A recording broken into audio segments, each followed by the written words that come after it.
Hello guys, matirik na ang init.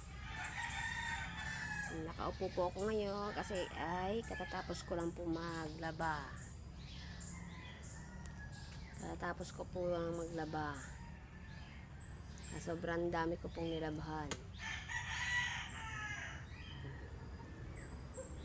Ngayon, ang ganda po ng init.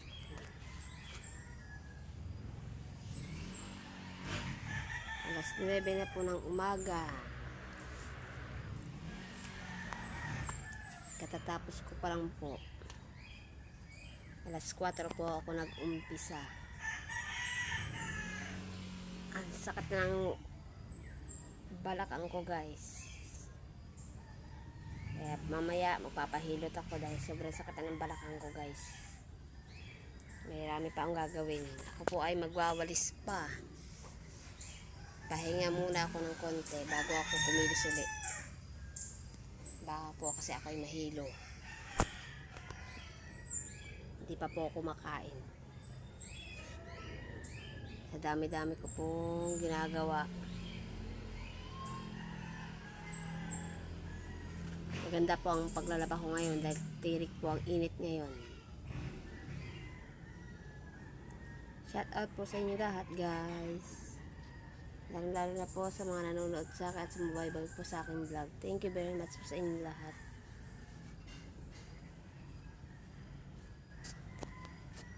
Ako po ay talagang pagod ngayon. Grabe po pagod ko ngayon. Ngayon pa lang ako nagpapahinga. Mamaya-maya, kilos na naman po ulit ako. Wala naman po kasi akong katulong.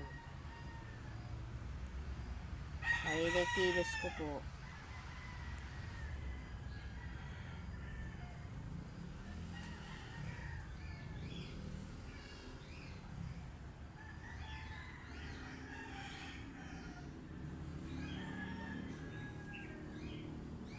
Kaya mamaya po pagka umano na, ganda-ganda na panahon. Tuyo na yung mga kumot ko. Mamaya tuyo na yung kumot ko na yan. Kasi sa akin, nandiyan pa sa likod ng bahay ng kapatid ko. Nandiyan. Diyan po nakasampay yung iba. Grabe ang hirap maglaba ng marami. Aray ko.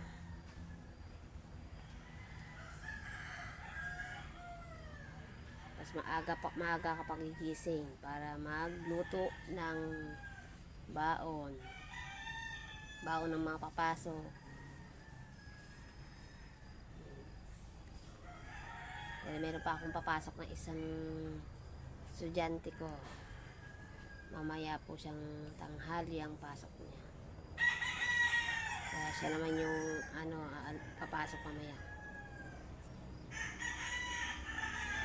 Sige guys, hanggang dito na lang. Thank you very much po sa inyo lahat.